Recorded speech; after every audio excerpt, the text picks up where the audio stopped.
Hi, hello. Welcome to Collaboratory, the show where Mike Morris improvises an animatic with a little help from our audience, and we learn about the craft of storyboarding along the way. My name is Mike Collins, and I'll be your host for today. For those of you who might not know, this is an improv art stream that runs on audience suggestions. Hey, Mike. Yeah. What kind of prompts are you looking for today from the audience? So there's three things, the basic building blocks of any story is we need characters, we need setting, and we need a conflict. And with those, we can make pretty much anything. All right. And so what we need from, yeah, that's right. This is, I believe this is the 50th episode. Is that right? Did we learn that along the way? Technically, I think so. Yeah. Yeah, we've my screen here says episode 44, but we've also done a couple of specialty episodes. So I think all in all, that like total, that might be correct. Okay. Which is really fun. You know, we've been doing this for a few years now, and it's always a good time to see what people come up with because, you know, I feel like creativity so often just comes from being in the right circumstance. Well, I'm a big fan of collaboration in general, which is the whole point of this stream. You know, coming together, getting different ideas, getting different thoughts from a variety of sources, and being able to work together and play in a sandbox that ultimately is a lot of fun. You know, resulting in something that unexpected and you know, exciting and funny and all that good stuff. Yeah. You know, we were just talking before the show about going to Comic Cons and such, and you know, we're both going to be at Comic Con Revolution this coming May, and Ontario, California. Everybody, come on down. But I think that's another one of those like really, really creative environments. So you get people of all different walks of life coming around, and you know, you talk about storytelling. You talk about because like comics and storyboarding are not that far off. Just one of them's in motion and one of them's not. But the storytelling principles kind of carry over. And I think that's why you see like so many comic book artists become storyboard artists. You know, a lot of people from that. And I've found that those that storyboard are familiar with storyboarding. For me, their visuals are a lot more interesting, even in static form. Like we're not getting an animatic like we're doing today, but their panel flow seems to work better, in my opinion. I'm sure someone would debate me, but I know who I like and what I look for. Well, and you know, I'm sure that the chat will have a very lively discussion about that. But yeah, I think so too, because there's a certain sense of cinematography that you can get from storyboarding that you don't necessarily get from straight comics, because you're not seeing it like, how do I explain this? So like when you're looking at a storyboard screen like this one, right? You know, you've got this this one screen that you're looking at, and it's like persistent, right? So if you look at something, you've got you know, a dot right here. Let me just add a panel really quick. And then in the next panel, it's right here, right? So you go back and forth, and it's on a persistent space. So I feel like that gives you a relationship between those two images that you normally wouldn't get in like a comics panel because they're all laid out in a different way. Yeah, I agree. All right, so what we need then is suggestions. So Yes. Audience. So bring it on, audience. Jump in with your suggestions. Characters, setting, conflict, start. Get those hamster wheels rolling. And whatever you type might show up on screen. Yeah. So, Mike, tell us a little bit about your journey in animation, because, you know, we've had a lot of really great guest hosts over the years. But I think out of all the hosts that we've had, I've known you the longest. And we kind of started our careers around the same time. Yeah, like Mike said, we've known each other for almost 25 years now at this point. So, and I believe we've both been in the industry for about 20. Is that right? Thereabouts? About that, yeah. Yeah, about 2006 for me. Okay. Yeah, I was an intern at Cartoon Network in 2004, and then a PA in 2005. So yeah, I've been in the industry for about 20 years. So yeah, so I started off. We went to different schools, but we've been friends for that long as artists, and we have mutual friends and whatnot. And I ended up getting an internship, like I said, at Cartoon Network, and then that was able to roll over into a production assistant job on the original Ben 10. And from there, I moved into cleanup. I was a character cleanup artist at Cartoon Network for about 5 years. And then, you know, continued to do cleanup until I saw the writing on the wall, and I transitioned from that to prop design. And so I've been around town. I've been Cartoon Network for 5 years, DreamWorks for 5 years, Disney for a little over a year, Nickelodeon, Warner Brothers. Had, you know, we joke that we're guns for hire. We're mercenaries. We go where you pay us. We'll do what you want us to do artistically, and we go from there. And so it's been a lot of fun. I enjoy it. I love that it's something that I dreamed about doing since I was 10, and I've been able to make a career out of it. And it's a lot of fun. It's a hustle. It's a struggle, but end of the day, we get paid to make pictures. How cool is that? It's pretty cool. It is pretty cool. And, you know, I think more and more the barriers are being broken down. I mean, look at Storyboard Pro. You know, people can make their own films in Storyboard Pro, even if they're not like fully in betweens. Obviously, if you want to go with full animation, Harmony is a better package to do 2D animation with, because you can do, you know, traditional, you can do rig, you can do a lot of stuff. You can get a lot of things in there. But I've noticed in on different social media sites that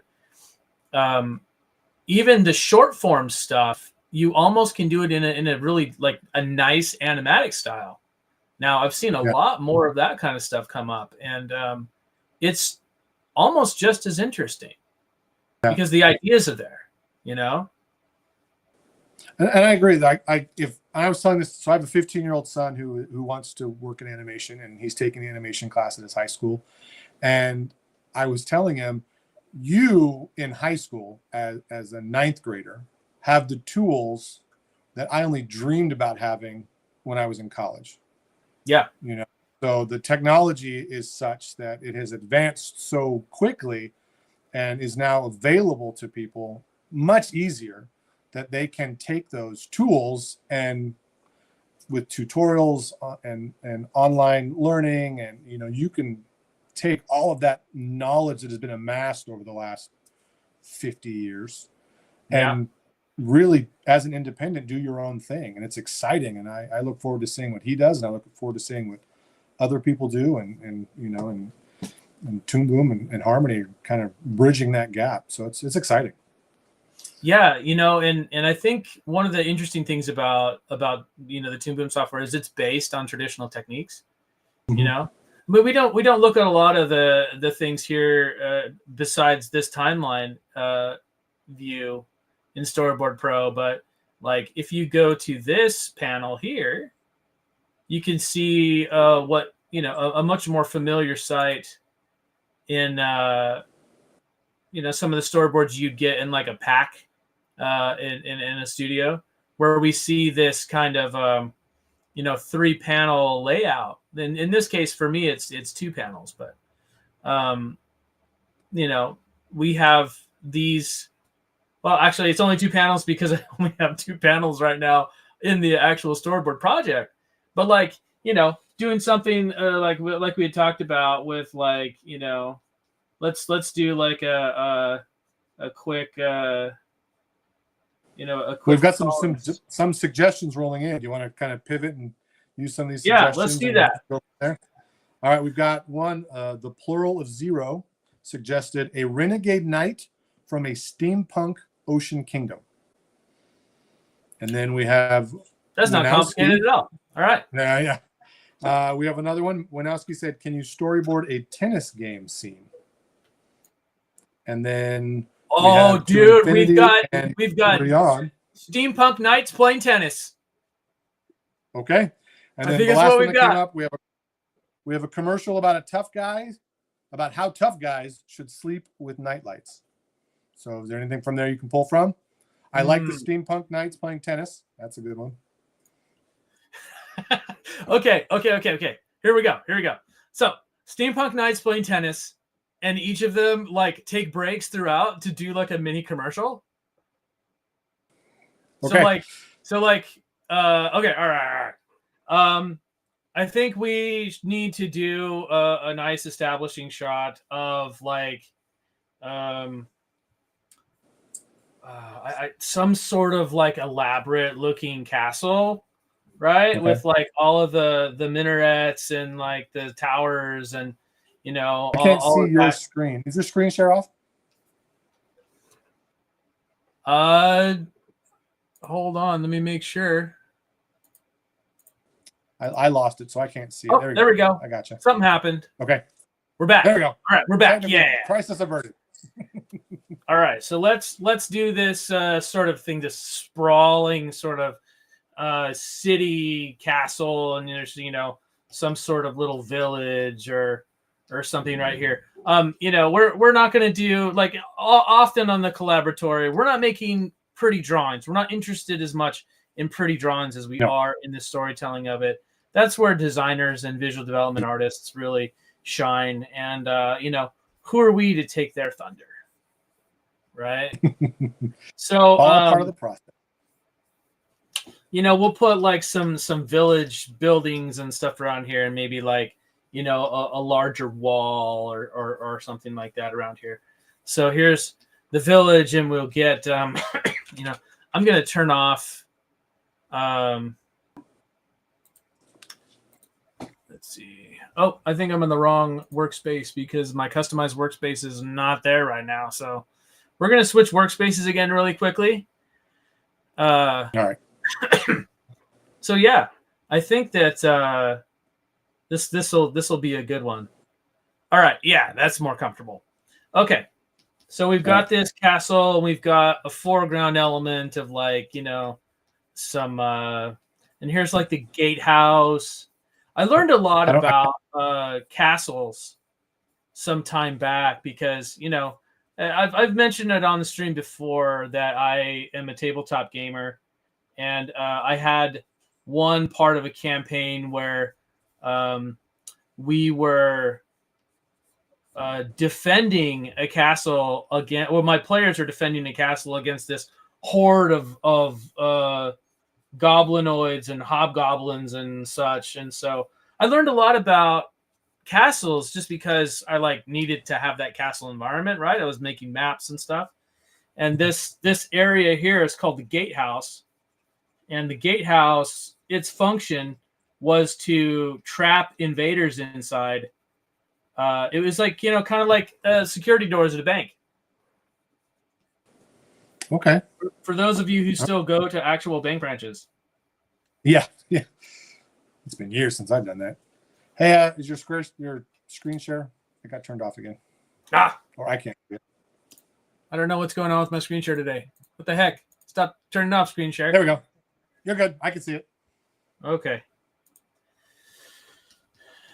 So we're just going to add a couple more towers and a couple other things. And then, we'll put up... turn that off. we'll add some salt shaker people who are kind of heading up to the castle, you know, in groups or something, because there's a big to-do happening in the kingdom today. There we go. Yeah. So, Mike, what's a typical day of storyboarding look like during a production? It depends on the day. I mean, it really depends on what stage of the storyboard that you're in. Like, if you are in, I mean, you start with a kickoff meeting, right? Everybody goes in there and says, you have this sequence, you have this sequence, or you have this act of the show, you have that act of the show, so on and so forth. And so that is like, when I'm directing, I like to have all of my board artists in, and we just basically hash out the entire thing. We feed off each other. We, you know, do a lot of little thumbnail boards and Post-it notes and all that kind of stuff. And so you read the script beforehand? Yeah. Gotta read the script beforehand. Because like, if you show up to that meeting and you're not prepared, like, people are gonna be like, okay, you know, you can tell that sometimes people will like try and fake it, you know, and that's always really funny because you're gonna get found out if you try and fake it. You're like, yeah, you know that part of the script where they do the thing, and then, you know, sometimes if somebody catches you that you haven't read the script, they'd be like, yeah, you know that part of the script where the main character, you know, when he's eating that hot dog and he's like, oh, what is in this? And the guy would be like, yeah, exactly, I know that part. And he's like, it's not in the script, you moron. You know, so read the script, show up prepared. So, well, yeah, I asked because as a prop guy, I don't read the script. I get a list of what they need and like screen grabs of the storyboards, and that's it. So a lot of the times, I don't even know what the episode's about unless I gather it from what I'm drawing. So I like to do that. Have you worked on productions that are outlines only, or is your experience been completed scripts? My professional experience is completed scripts, but I mean, I'm no stranger to, you know, outline-ish type stuff. Just not in my professional career, because the shows that I've worked on have been more along the lines of, you know, a script-based workflow. Okay. All right. So we're going to do this thing with the stands of people. Nice. Let's get that and get the stands of people here. We're going to try and simulate some sort of a Wimbledon type look. And we're not going to draw the crowds. We're just going to draw some squiggly dealies right here to say, you know, because, again, not pretty drawings, but we are looking at storytelling drawings, right? So we just enough to really get what we're supposed to be looking at more than anything else. Yeah. And one of the nice things, again, I always extol the virtues of working in vector. It's just so much like easier to do it that way. But like, you know, right now I'm just holding down shift and drawing straight lines. So it really makes a huge difference with the way that you can operate and draw just really fast. Yeah. So let's put down the portcullis right here, and we'll make this kind of a deal. Yeah. And incorporate the castle architecture. Yeah. We got to keep that castle-y look. And let's put the commentators up here. Actually, you know what? We can do something even better than this, I think. Let's get rid of these this squarish look. And we'll put them in like a castle parapet. Nice, perfect. That's awesome. Like with the crenellations and all of that. Man, you did. You learned the terms and everything. I told you, man. I had to do my castle research. All right. Tune in next week for Mike's lecture on castle architecture. Okay, then I think we'll have to do a commentator. Okay, give me some commentator characters. Give me some commentator characters. Okay. All right, audience. What do we got? So we're gonna put in some stuff right here. We're gonna put in 2 commentators, and we'll put them with these. Nice. Well, I was thinking like, what if we did like a Laurel and Hardy type look? You've got the big, the bigger guy, big, shorter, round head, and then you've got the thinner, taller, thinner looking guy for contrast.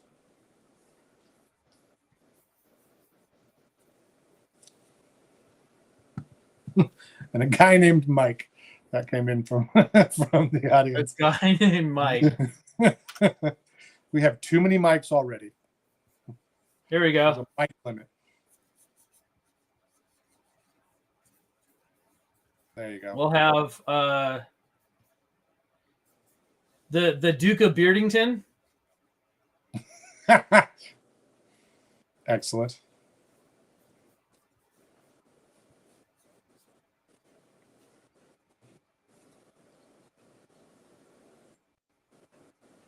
You don't want these sad eyes. But we'll put. He's gonna be excited. Yeah, it's an exciting day here in the kingdom. And how about those like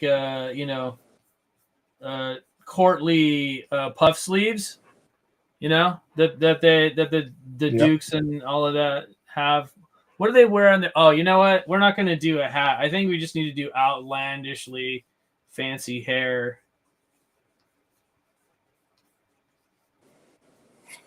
Something that is like not found in nature. All right, now we need a second one.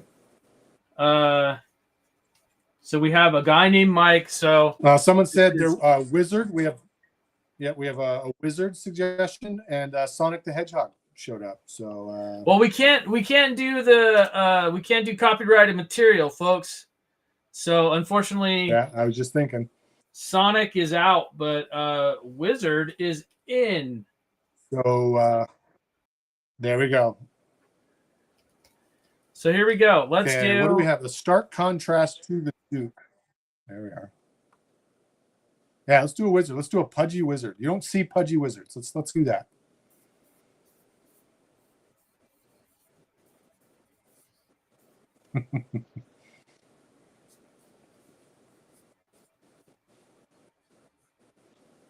I think we're just drawing ourselves right now.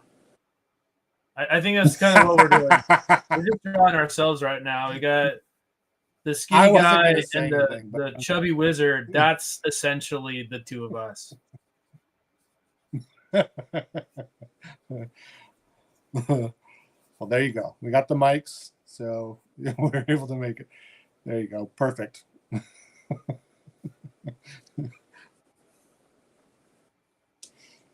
I ever tell you why I shaved my beard down? What?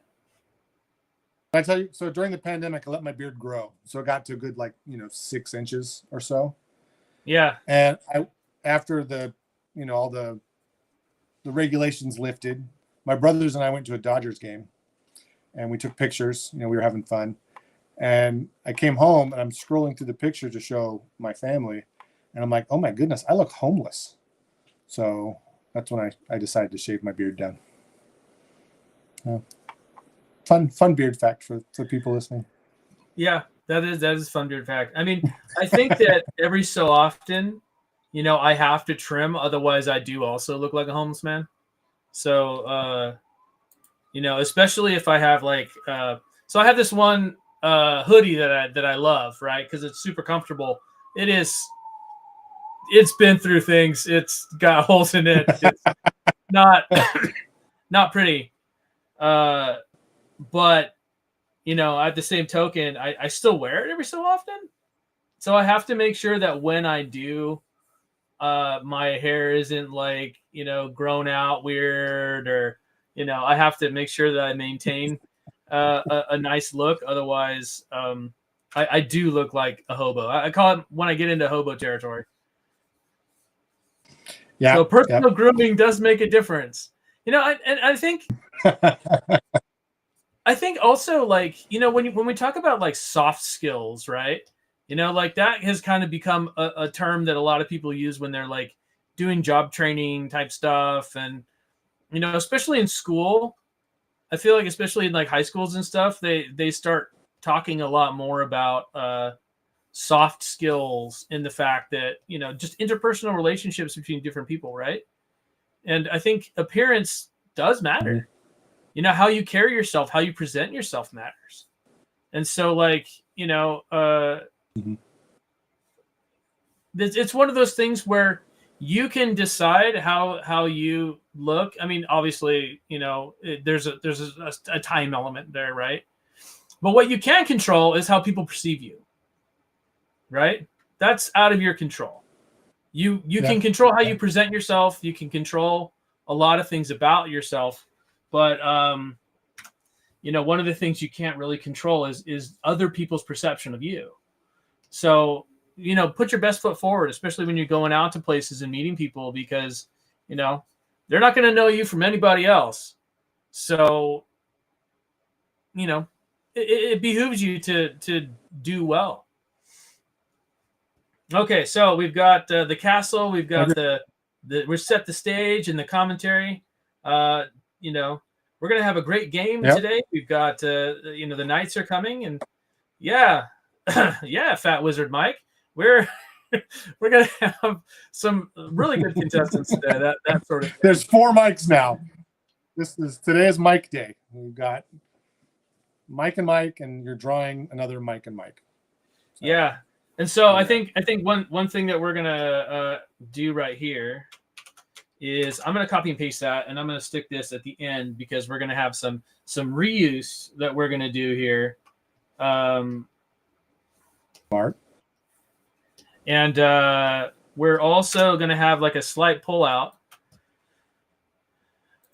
or truck out for those of you that like that term instead. I'm gonna also duplicate that really quickly because oftentimes I find it's just easier and more time efficient to put in those truck outs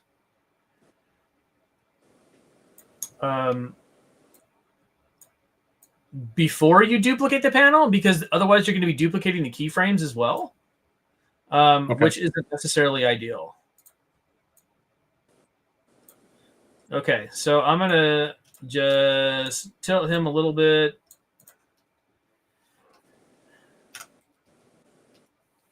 Because you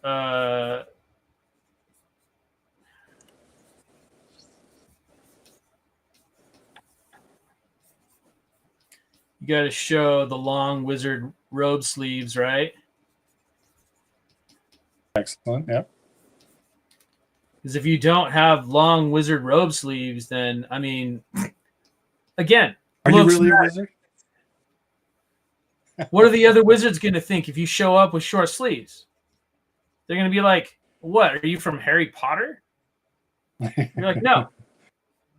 No, I like Harry Potter. I think it's got a cool world. But if I had my choice between a wand and a staff, I mean, staff's cooler. You can not only use a staff to cast your magical spells, but if you need to whack some dude who's trying to burn his kid alive in a high tower in Middle Earth, then you can just whack that dude with your staff. There you go. Exactly. And then tell people to prepare for battle because the orcs are coming and they're not going to be friendly about their visit. Exactly. Sorry, for those of you who aren't familiar with Lord of the Rings, get familiar with Lord of the Rings because it's freaking awesome. Yeah. Exactly. There we go. That's going to be my cool wizard staff there. I like it. All right. And then okay, so I got another personal question for you. What's up? Storyboarding. A personal storyboarding question for you. There we go. Yes. Rephrase that.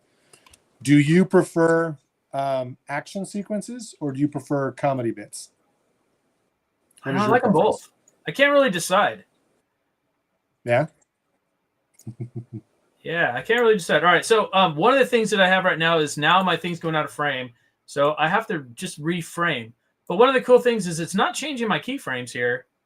It's only changing. It's only changing the last one that you see in the group. So he's going to pull out his staff, Okay. and so in that way we don't necessarily have to. Go back to that previous frame and like start messing with it again. You can it'll just affect the last keyframe that's in the set. So that's one of the it's a very convenient thing, just as a matter of course. For you know what, I'm gonna okay, so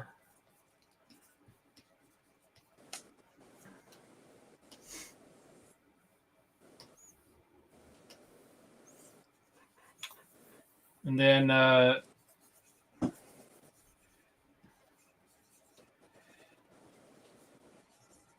we're going to have a wizard moment for a second there.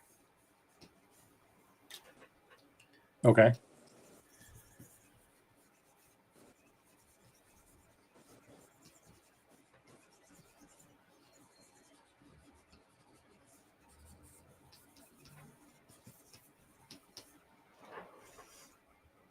So you're making up for the pudgy wizard by giving yourself a close-up with powers. A what? Giving him a close-up with electric eyes? You're giving yourself a close-up with powers. Yeah.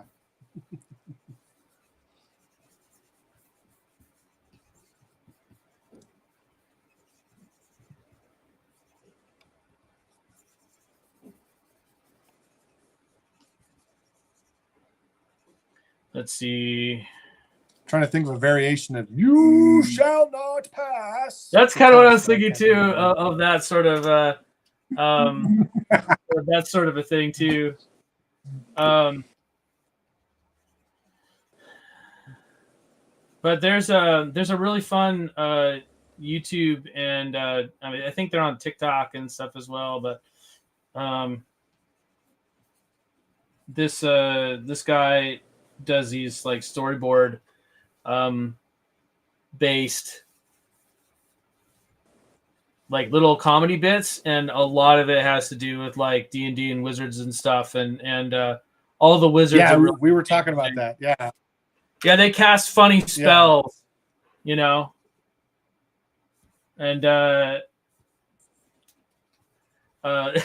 some of the wizard disses are pretty funny too. Yeah, like when they there was one that cast like, what was it? They cast something like female repulsion. He's like, I would cast that on you, but it looks like someone beat me to it. Like that kind of stuff. Yeah, that's Punky Doodles, right? That's what you're talking about? Yeah. Yeah. So we'll have like some sort of thing where, he's waving it around, and if we had more time, we would like, we would expand on that, but we don't. So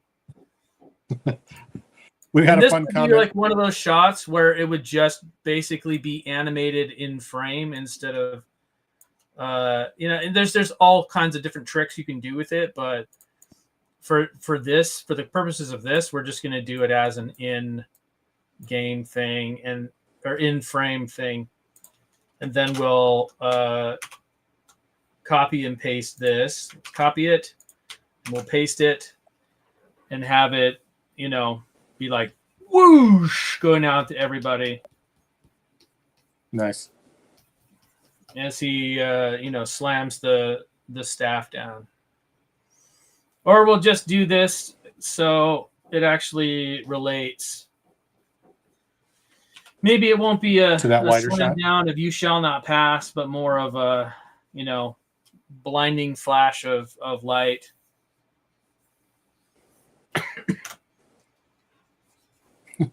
It blinds the knights playing tennis. They're like sitting there for a second trying to recover. All right, let's do a new shot. Okay. And we'll have it be from inside where the knights would come out, right? And we'll have I'm gonna layer this up a little bit here. So I'm gonna put this, what we call an overlay underlay. Are you familiar with that term? I mean, I'm sure you come across it. Can you explain to people what overlay underlay is? Yes. Well, it's from the onion skin, correct? You know, the overlay. Well, are we talking about the layers of a background? We're talking about the layers of like how you set up animation. Okay. So like an overlay underlay overlay is a layer over. Yeah. Yeah, so it's a layer that has stuff that goes over it and under it. So in this case, the background is going to be this, like tennis court type deal.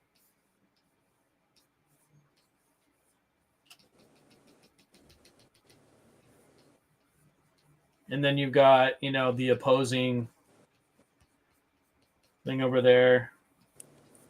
And, it is really important when you're doing animation and when you're doing storyboards that you're laying things out in a responsible and logical way.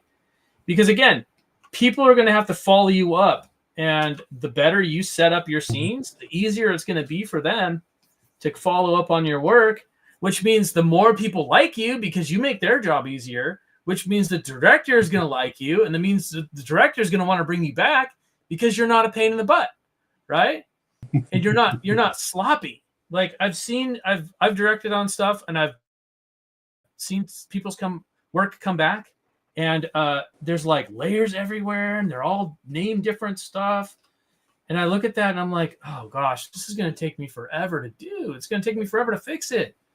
And so like, don't be that guy that is going to make more work for your director because you can't be bothered to, do what you need to do to make it proper in the first place. Because again, people notice that kind of stuff too. So thinking in terms of when this leaves my desk and goes to the next stage of the production pipeline, how can I make it easy enough to read that they can still have fun doing their job, but make it to where they're not having to interpret or guess what you've wanted to do. Yeah. Well, not necessarily that they don't have to guess what you're going to do. It's that they don't have to redo the work. Because if you have something that is named a bunch of different things and a bunch of different layers, it's going to be hard to work on because the layers are constantly switching back and forth between panels, which means that's one extra thing that you've got to do to even work on it. And so half the time, you can like kick it back to the artist and be like, hey, what gives, man? Let's get this shaped up. And in that case, sure, you can. Or if you have a revisionist on hand, yeah, sure, you could probably farm it out to them or whatever. But if you're, working late at night and you've got a deadline the next day or whatever, you're not going to have that luxury. And so you're going to have to do it yourself. And what's going to happen is that you're going to be basically like cursing this dude's name because now you're at the studio until late at night, which you don't necessarily want to do, but have to do half the time because, the buck stops with you as a director. So, if I can hazard a little bit of advice to those looking to get into storyboarding professionally, like just make sure that your work is going to make your directors' lives easier and not make them harder. Because then, that everybody kind of in the back of their mind forms a crew.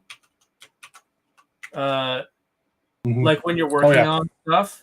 Who they like working with. Yeah. and you like working with each other, and you're going to work with each other, over the period of several years most of the time. And so, you get to know who you can rely on and who maybe you can't. And so, like, the people you can rely on are going to come back because you're like, I've got to have this guy on my crew or I've got to have this girl on my crew because they're going to pull through for me, and I know they will. All right, so we've got this view here, and we're going to copy this panel, and we're going to put this we're going to raise oh gosh, the names on the tip of my tongue. What this is called? Portcullis. The portcullis. We're raising the portcullis. There you go. That's right. I mean, you knew that the whole time. You could have told me. I thought so, but I didn't want to say something and have you correct me. I already kind of dropped the ball with underlay, overlay. Okay, so the portcullis is up, and we're going to have our noble knight step into the scene here with the big pauldrons for the armor. And let's turn off the draw behind again. And I am going to get my lines back into black because that's going to stand out against this a little bit better. Okay. And of course, anything with steampunk's got to have gears on it. So we're going to... Yep, I was just about to say, don't forget steampunk. So we're going to have some gears. Just...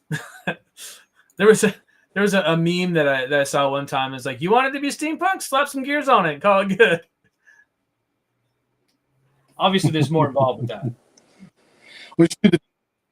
You should do the tennis racket as a giant gear with the netting in the middle.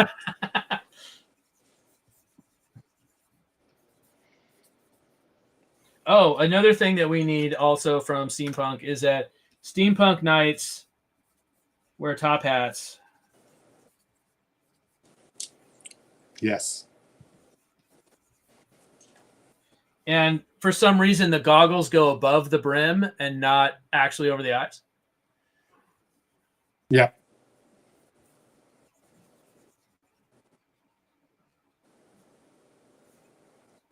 Here's another thing that might make your workflow just a little faster and easier. Like if you've got something like this that you need to duplicate, you can just grab the vectors, copy and paste them, and then flip them. Oh, nice.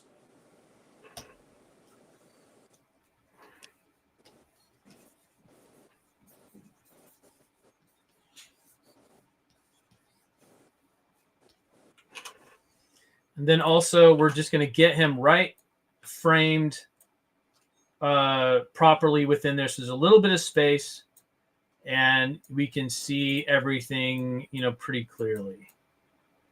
Yeah. Taking composition into account. Yes. And then also another trick is to just seal these off, like seal off any kind of gaps and such. And then I'm going to tap I created a keyboard shortcut to make auto matting really easy. So now I've got this auto mat and I can go to the auto mat layer and just change the color. Nice. So that's one of the things that makes storyboarding and Storyboard Pro like way faster and easier than the alternative. Okay.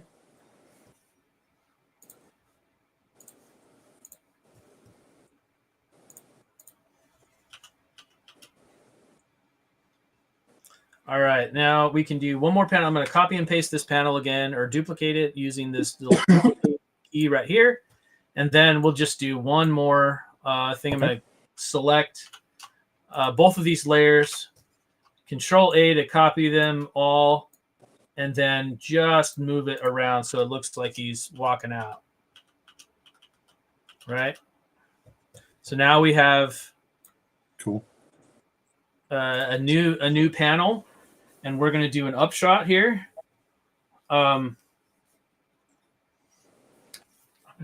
Gets a nice neutral gray, and let's draw a little kind of a plane here, and we'll put this like drawing a really quick background for the thing he's coming out of. Okay. And then we'll put like the stands up here. And then we'll put some people. No.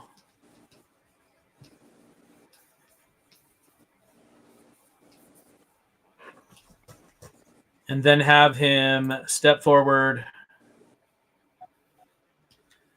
into the scene.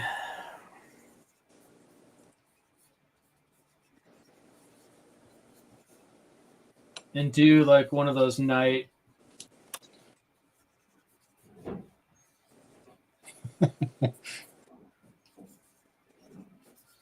type deals. He's got the gears on the side, but he's got the same, like, you know, trappings.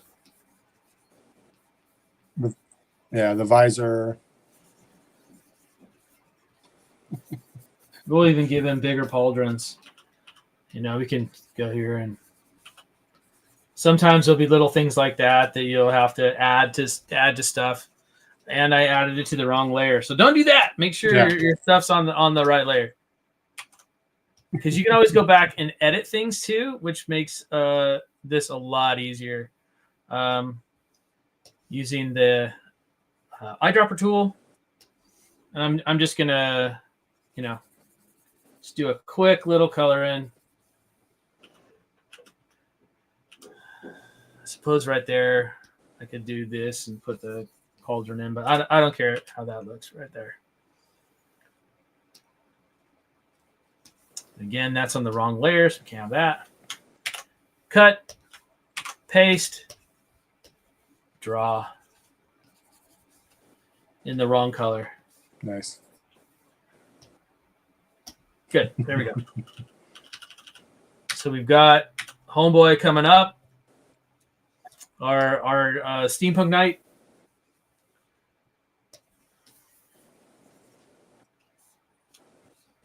We're going to put him nice and big in frame.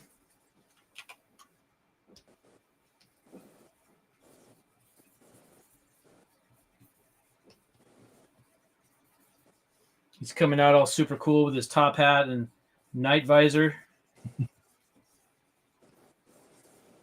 Night visor with a K. Huh? What'd you say? I said night visor with a K. Yeah. A knight visor. Knigget visor. For those of you who are still Monty Python fans. You know, exactly. When it comes to comedy, though, I feel like myself, I love silly comedy, just like absurdist comedy. For some reason, that's what one of my favorite. It makes me laugh like nothing else. Like, I love absurdist comedy. All right, and let's make a copy of this, and then we'll do a small settle, and we'll pop him down and maybe do like this really quick, and then copy that, and we'll have steam sort of come out of the joints. Nice. Right?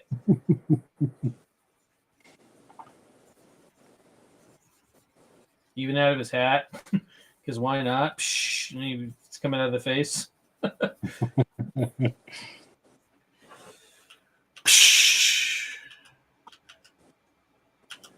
And then I think what the play right here is, I'm going to copy that, and let's do a big old pull out.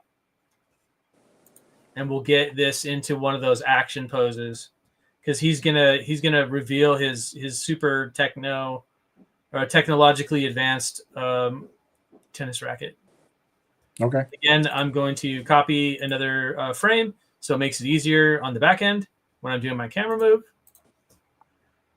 So I don't have to go in and delete things.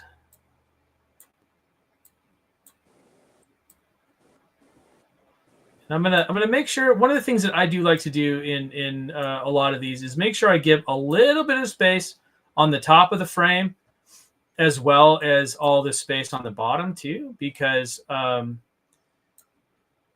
don't know, for me the pullout feels just a little bit more natural. You know, sometimes we do a lot of this sort of thing where we're having to move in that, but when it comes to these like more dramatic pullouts, I like to just leave a little bit of space on the top because to me, it just feels more natural. Okay. And then I'm going to do this, grab that guy. And then one of the tools that I don't think I use enough, or I think I should use more, is this perspective tool.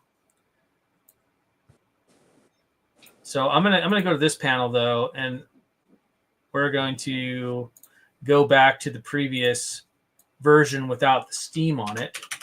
And I'm going to copy and paste that into this panel.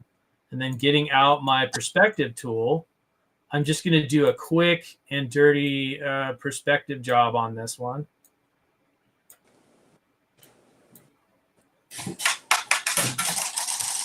And there's a couple different things you can do.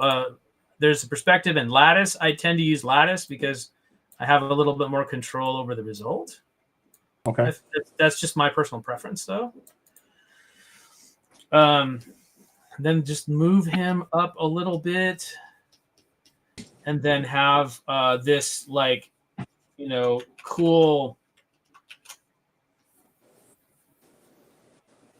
racket kind of like be produced, you know, like he's ready for battle now. Nice. It would be like, you know, in sections where it would probably come up. We don't have time to animate that, yo. Let us know in the chat too if you guys would ever want to actually get your hands on some of these storyboard files yourself from our stream, because I think that's probably something that we could accommodate. Okay. If you guys want to actually mess around with these same files that I'm working on after the fact, and you know, play around with it. Now, I'm sure you've answered this question before previously, but I'm going to ask it anyway for those who might be new to the stream. What do you enjoy most about storyboarding, about the craft of storyboarding? I like it when a joke hits.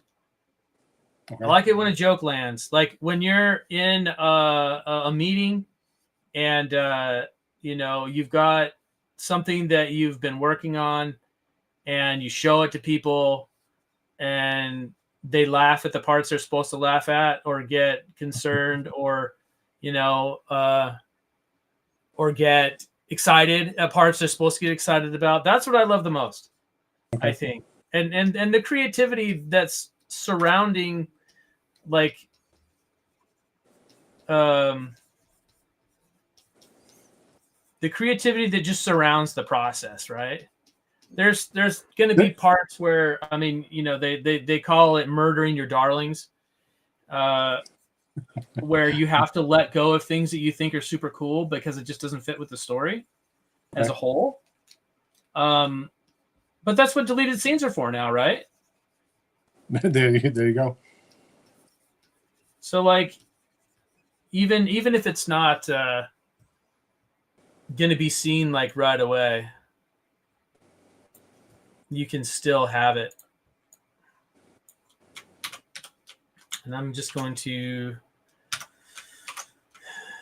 copy and paste that. So we have steam release and then strike a pose.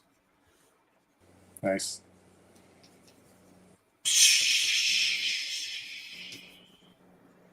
Then we're just going to have some of the steam just kind of like, you know, dissipating off of that. And then we're going to take this exact same shot. I'm going to copy that. And we're going to do a quick insert shot of our two wizards. And then we're going to take this same shot, paste it. Oh, looks like it didn't copy and paste for me for some reason. Probably because I did something else in between. And then I'm going to come up here to Storyboard, and I am going to flip the selected scene. So now we've got the opposite view, right? Nice. So here we're gonna do an insert shot of our two wizards, or our commentators, I should say, because I don't know if Lord Beardington is a wizard or not, but I imagine he's much more of the. He's a normie. Yeah, just the roguish persuasion. Exactly, scoundrel. In his years before getting into royal life, he was a highwayman and a scoundrel, and somehow got his way into polite society. He conned his way in for a score and then just ended up staying because he enjoyed the perks.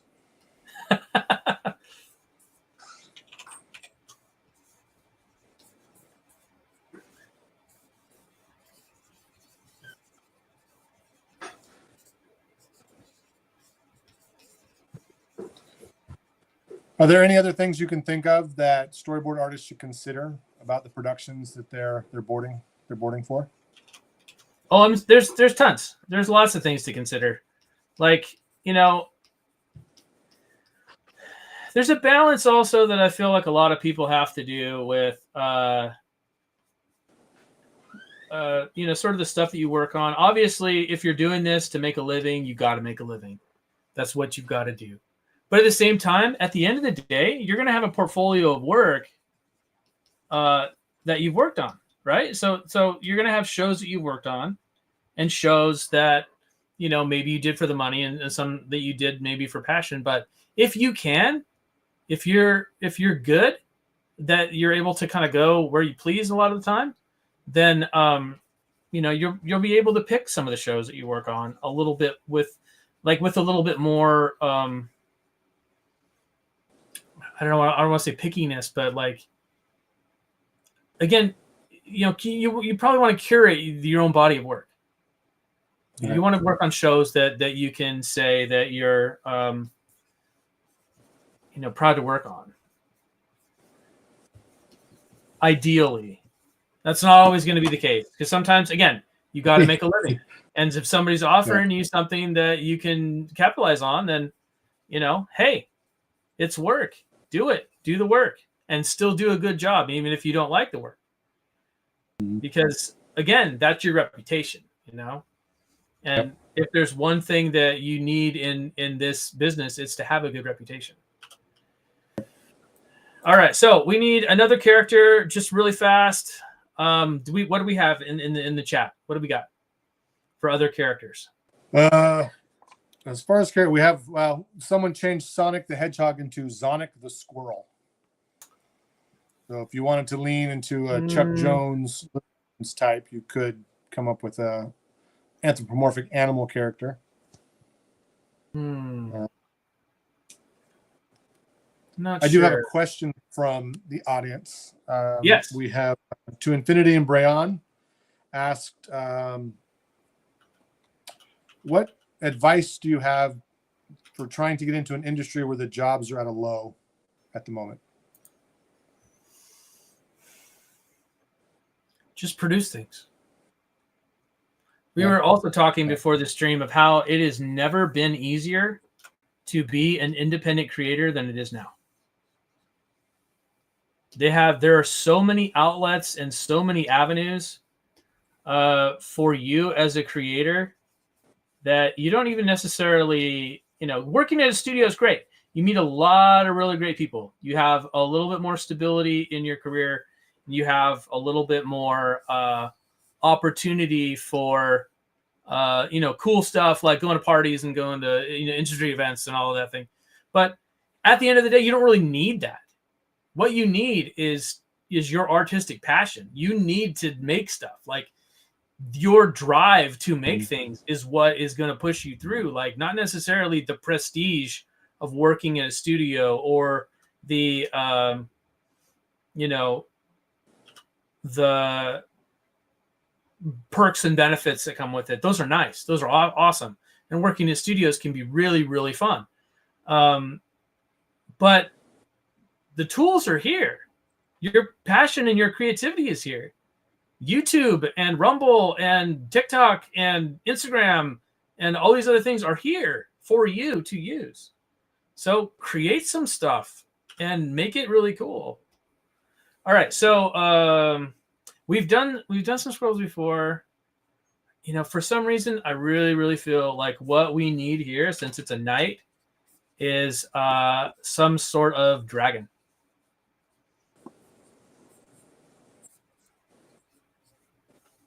But I think maybe not a serious dragon. Maybe he's like part chameleon. With his eyes. We've done chameleons before on the stream. I found one the other day. But I think that this,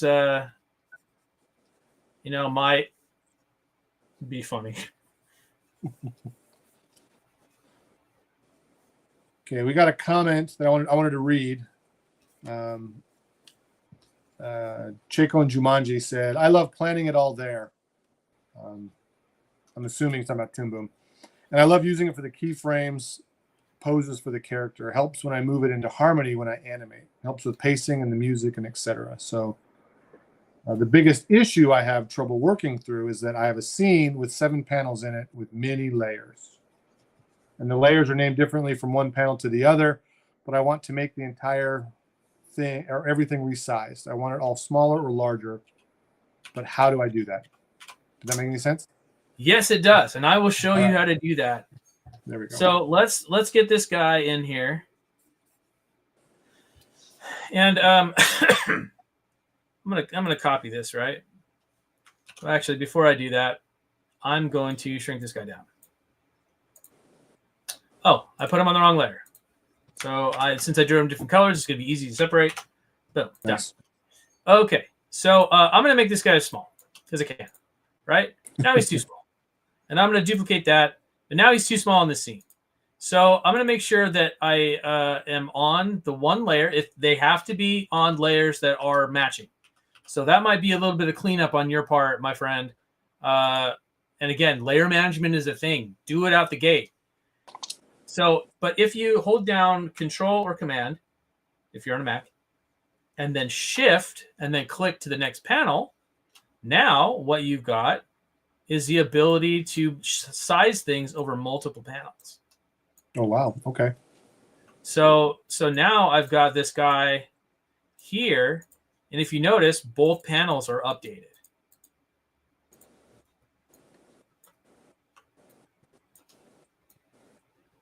So I can put this guy in here, and let's see. He can be wearing some sort of tank top or something like that. He's got some scales on him. Let's give him some extra little frills. He looks kind of more like a little lizard man than a dragon, I guess, right now. But yeah. Maybe we'll put, instead of these shoulder frills, I know what we need. That shoulder frills makes him look more lizardy. What we need is small little dragon wings. There you go.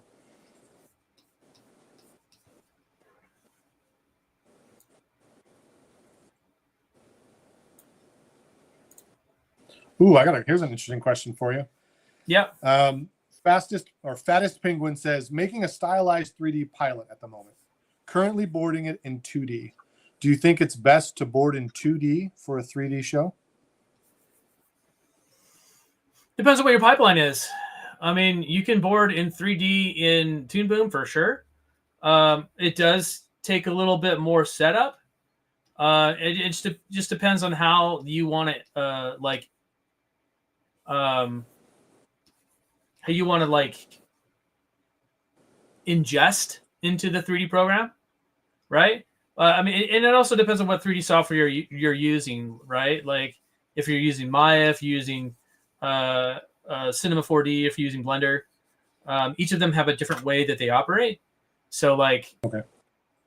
you know, it's really going to be up to the package that you select as your animation tool.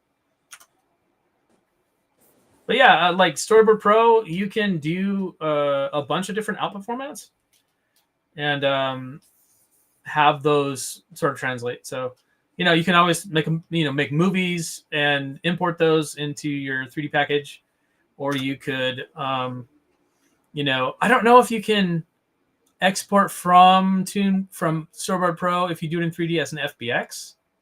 I'm not sure. So, I mean, that's something you can look in the research or in the notes and documents and stuff, and you know, go from there.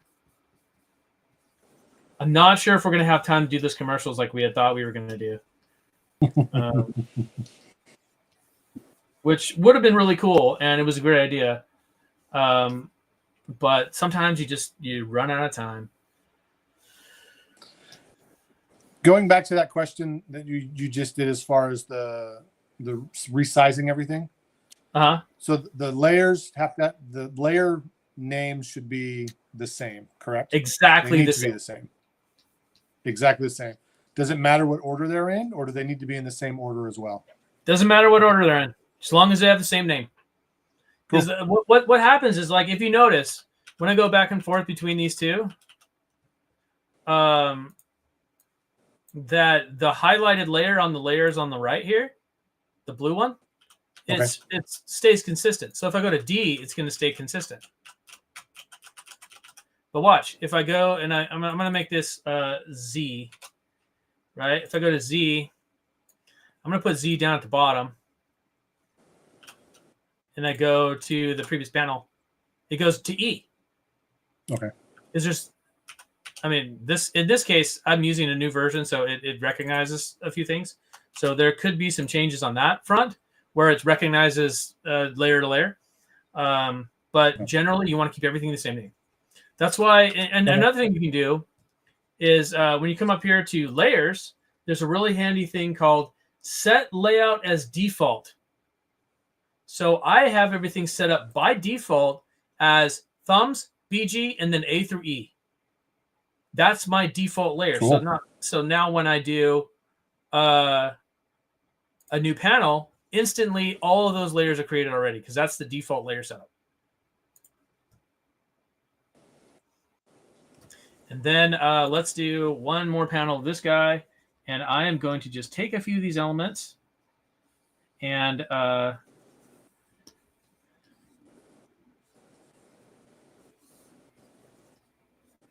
switch them around a little bit and do a little bit of, again, some of that perspectiving.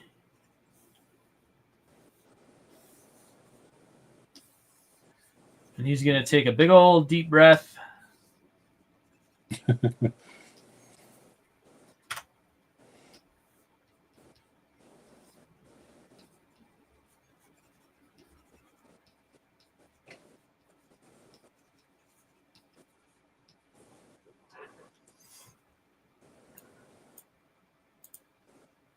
Oh, I'm going to copy this first.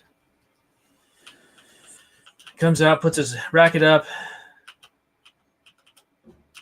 First deep breath. Did I get rid of deep breath? Yeah, I did.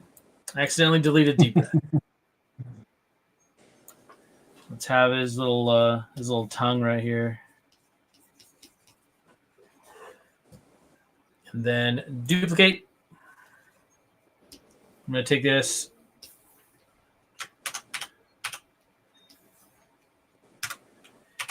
And then we're also going to mimic that other camera move.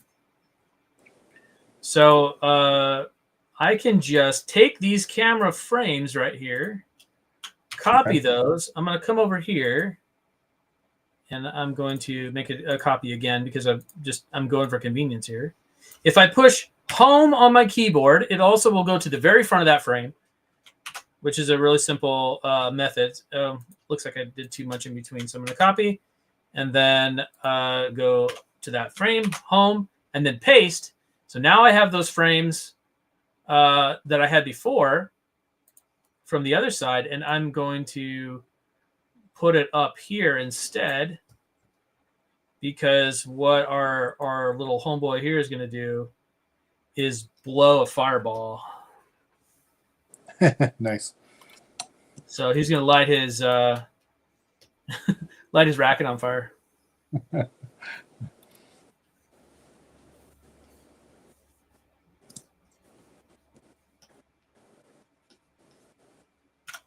So I'm going to get some nice some squash into that drawing.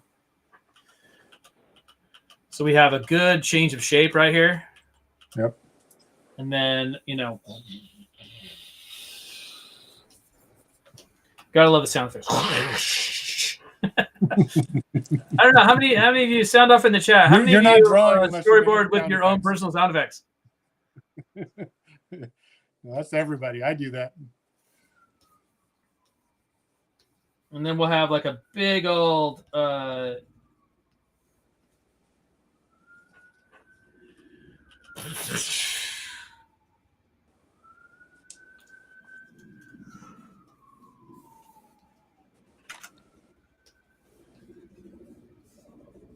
couple little after flames dissipating.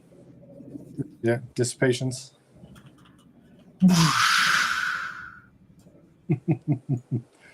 Nicely done. Then we can cut back to these guys. And I'm just going to copy that panel and paste it right there. And they're just going to be like, whoa, you know.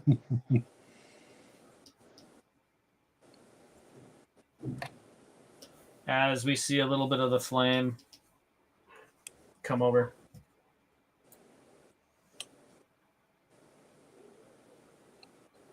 And that was impressive, you know, like, like that sort of thing. Copy and paste. All right. And now sometimes it'll copy and paste into a new scene.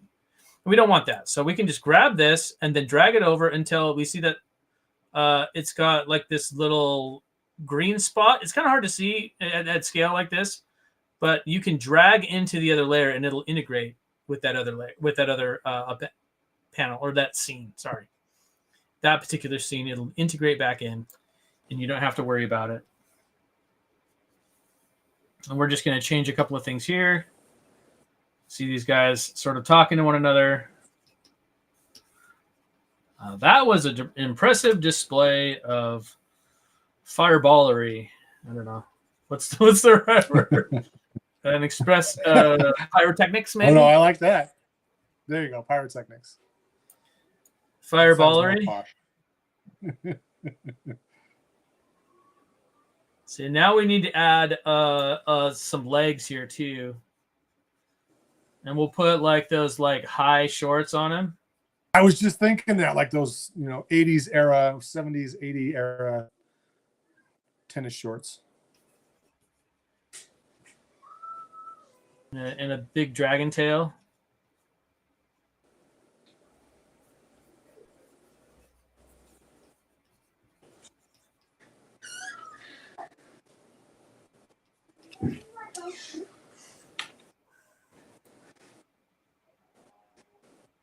And now his Hey, Mike, what surprised you the most? What? Oh, sorry. There you go. I was going to ask you, what surprised you the most when you first started working as a storyboard artist? What surprises did you not expect that ended up showing up? I think one of the things that a lot of people don't really count on is the fact that you have to know how to draw a bunch of different stuff. And stuff, I mean, we've covered this a little bit on the show before, but like stuff that you're not necessarily comfortable drawing, you still have to draw it. Okay. And like if you're not good at drawing cars, for instance, like I'm not terribly good at drawing cars. I'd rather grab a 3D model and put it in there and call it a day. But like, you know, there are instances where you're going to have to draw stuff that you're not comfortable drawing. And bummer for you that you're not comfortable with it, but that's the part of the job, right? And you have to learn how to get comfortable with being uncomfortable. And that's like a lot of things in I like life. that. That's too. kind of Like, yeah. John Cleese from Monty Python has a really, really good lecture on creativity that he did years and years and years ago, right? And one of the things that he said was that, a lot of people, when they're doing comedy and when they're doing creative work, they look for the easy solution. Because when you have a problem that you're dealing with, oftentimes it makes you uncomfortable. Like creative problems especially can make you really uncomfortable. You want to solve the problem, you want to make or get a solution. And I think especially men, a lot of times men tend to obsess over problems and how to solve problems. And Okay. I think the ladies are better at talking it out in their minds, just sort of working through that thing. But maybe it doesn't bother them quite as much. But I know for me, like sometimes having a problem like that, I just run it through and run it through. So the more comfortable I am with being uncomfortable, the more chances of success I have to actually solve the problem.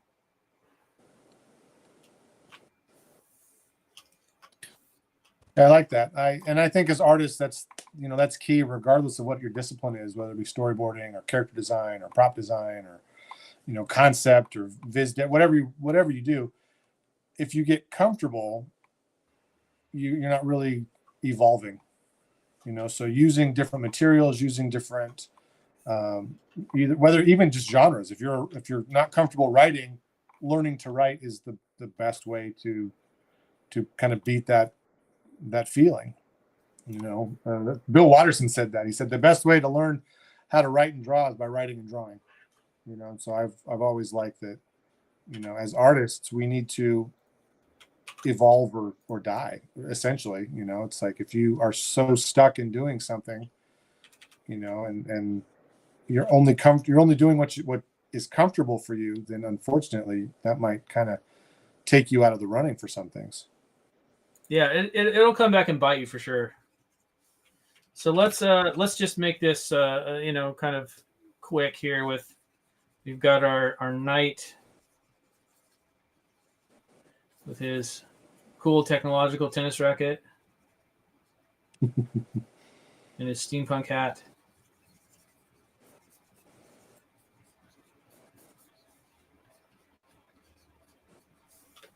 Versus our Dragon Man. I forgot he doesn't have angry eyes. He's got a headband between his between his horns. I like that. Not touching anywhere where he'd be sweating, but it's on there.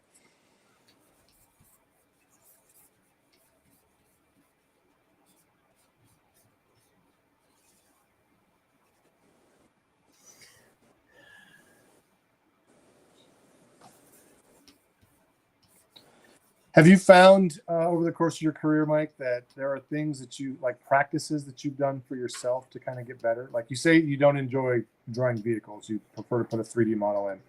Have you set aside time to like work on that at all? Or you just kind of still stick with the 3D model, trying to find a 3D model? Oh, I do 3D modeling. I'm very basic, for sure. I'm very basic, but I learned how to do it. But I learned how to do it because I like 3D printing. And 3D printing, I want to make my own stuff with 3D printing. So I kind of was like, all right, well, I want to learn how to model. And now I have a reason. But it's come in handy for a lot of other stuff and creatively. Like, working with files and illustrations and stuff. Right now, as you well know, my company that I founded last July is working on an illustration project for a client. And, we are doing a lot in that space. And sometimes we have things that are just easier to model and put in and then paint over than they are to, painstakingly do all the perspective work. And it's not like we can't do it. We can do it. We just have deadlines we've got to meet. And so it's just faster to put in the 3D model and call it a day. We got a comment about our evolving as artists. The plural of Zero said, I once had a teacher who said specialization is for insects, to say that we have to learn a bit of everything. I like that. Yeah. Specialization is for what? For insects. Oh. For bugs. Well, yes and no. Yes and no. I would agree with that, but only partially. And I'll tell you why. Because sometimes having a specialty, you are like the go-to person for that thing. You know, I've heard the exact opposite advice, that you should be a specialist. You know, it's like the In-N-Out burger principle for those of you living in California and parts out here in the Western United States. They make hamburgers and they claim to make fries. I don't like their fries. But their burgers are really, really good. And that's because they do the one thing. They make burgers, and that's what they make. And not like a bunch of other things. Like, they're not diversifying their deal. They're just making burgers, you know? We got 10 minutes left. Janelle just told me let's get the animatic running. Janelle says a lot of things.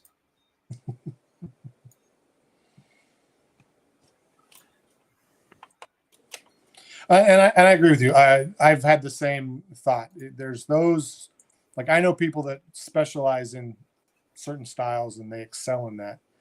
And I know that there are others that are kind of Renaissance, you know, people, that they can do a little bit of everything.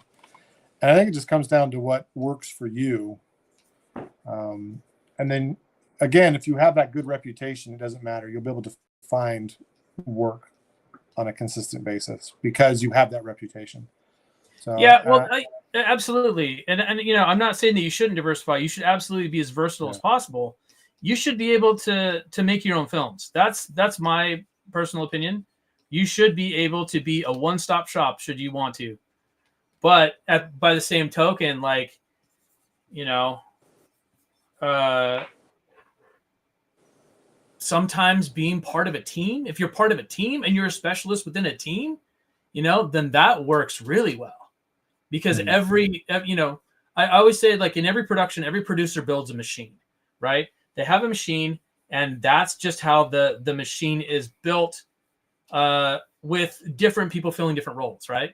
The same way a car needs a steering wheel and tires and a windshield and mirrors and all that stuff. Everybody has a function within this producer's machine, right? And if you are a person that can fit into several different roles in that machine, that means you're going to be working more often than somebody who is not specializing. But by the same token, like, if you are like the bonkers best dude at what you do, like, you know, like the In-N-Out or Wolverine or one of those things where you're the best you are at what you do, like, that's also a very, very, very strong selling point. Because if you can do stuff that other people can't do, or not even, like, you know, you have a little bit of leverage, right? You can command a little bit more of a salary negotiating point. There's pros and cons, like there are to everything. Yeah. I was going to make a joke that we just said, be specific, but also be diverse. So that wasn't very helpful. No, but it's true. I think it depends on who you are as an artist. I think it depends on where you gravitate toward. You know, like I said, I have friends, and I'm sure you do too, that they are really good at comedy, but so at action. And then there are others that are like really good at action and choreography, as far as laying out a fight sequence or a really cool chase scene. And so, you know, it really depends on you as an artist and what your interests are and where you find yourself gravitating towards. So, you know, do what makes you happy, truthfully. Like, if you enjoy doing chase scenes, then, you know, work to make that as strong as possible. But, you know, it never hurts to have another arrow in your quiver, so to speak. Yeah. And, you know, being versatile is really, really great. Have you ever seen the old Warner Brothers short, The Scarlet Pumpernickel? Yeah. Do you remember the first part of that? Where Daffy Duck is begging to have a dramatic part because he's like, all I do is comedy. Ha ha ha ha, yuck yuck. I just want to have a dramatic part, and that can be you as a storyboard artist sometimes, because if you're really good at action and drama and stuff like that, then chances are you're going to do a lot of that, and it might be harder to, do comedy stuff, and vice versa. Like if you're doing comedy stuff, maybe people don't necessarily trust you to do dramatic stuff because they haven't seen that you can do it. But at the same time, that's where personal work comes in. Yeah, exactly. I mean, that's a good point. You've got all those channels to put it on. So, all right. So we need just a very, very short, satisfying ending. I think we can go like, the ball's going this way, and it's steaming. And then we're going to cut to a new thing. And let's duplicate. Actually, before we do that, we're going to put our two guys over here watching this, and the audience just, classic tennis match type thing. Yeah, exactly.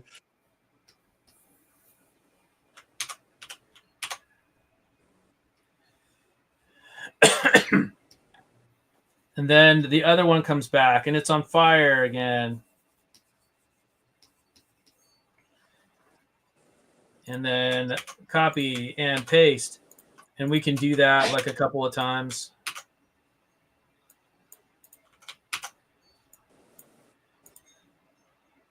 And then, we'll get Knight here with his cool hat and everything. And he gets serious, snorting some steam out to show he's serious. And then we're going to cut to the other guy, his upshot. And he's looking super prepared with his stuff. And then he leans forward.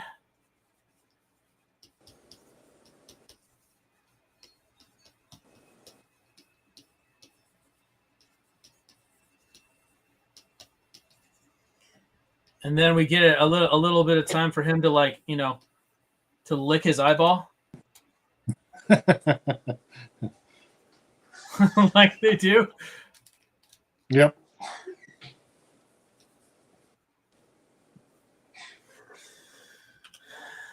And then next thing you know, we're going to cut back to the opening shot. And we're just going to see boom.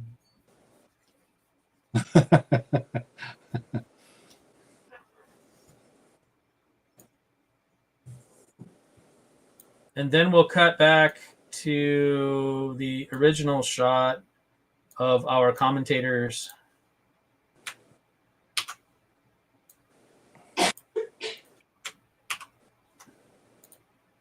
Who are now all like burnt up. Yeah, charred. Yeah. Yeah.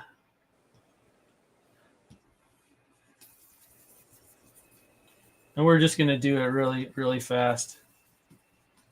And, part of your mustache is going to be on fire.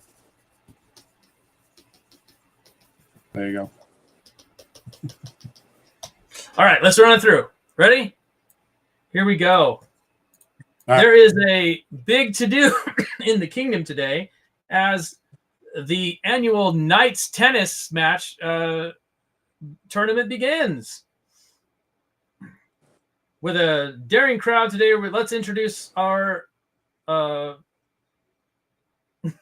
let's see, our tennis players. First on, let's see, what should we do here? It's going to be a great game, as I think the two knights that we've chosen for today's match are really well matched. I think so too. Let's introduce our guys. First of all, let's start. Alakazam! Ba-boom! And then everything starts. And we reveal, hailing from Nowhere Shore is Steampunk Knight. Ah, yeah! And hailing, so he comes out.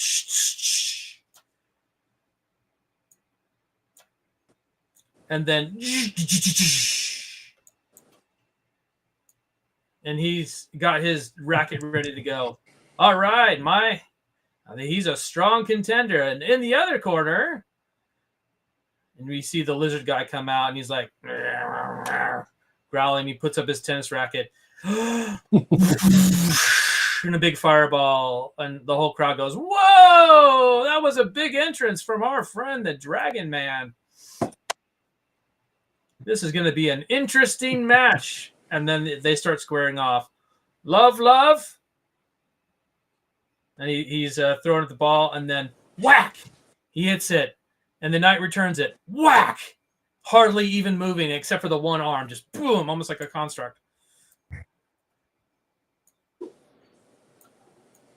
And then the ball comes over. Whoosh! And it's covered in steam. Boosh! It's covered in fire. Boosh! It's covered in steam. Boosh! It's covered in fire. And it goes back and forth and back and forth and back and forth until people start looking nervous. And you see this guy's determined. You see, lick, and then boo. Living up to history. This has been another night tournament. Good night, everybody. And that's it. That's our storyboard for today. Oh, I should have put the camera view on. That would have been nice. There we go. So looking over it, that is the more proper part of Collaboratory, is seeing this in the actual camera view, because I think it makes so much more difference when we see it like playing through. There you go. It's much more cinematic than you see it in the stage. Yep. As we run through this little bit here and see like kind of how I should have pitched it in the first place. That's what happens sometimes when we run out of time. We get a little flustered and things have to be done over the right way.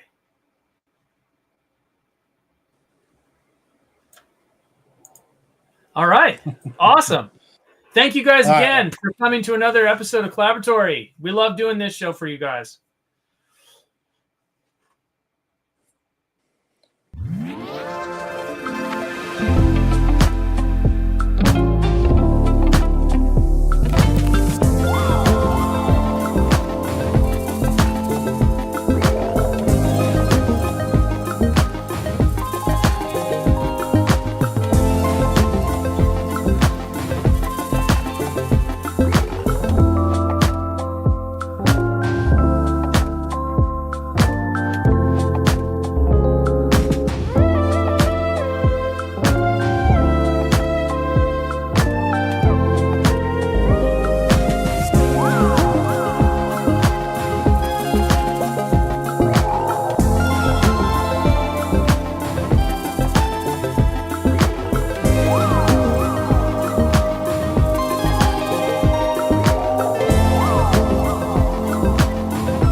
All righty, Mike, you got anything that you projects, topics you want to draw our attention to?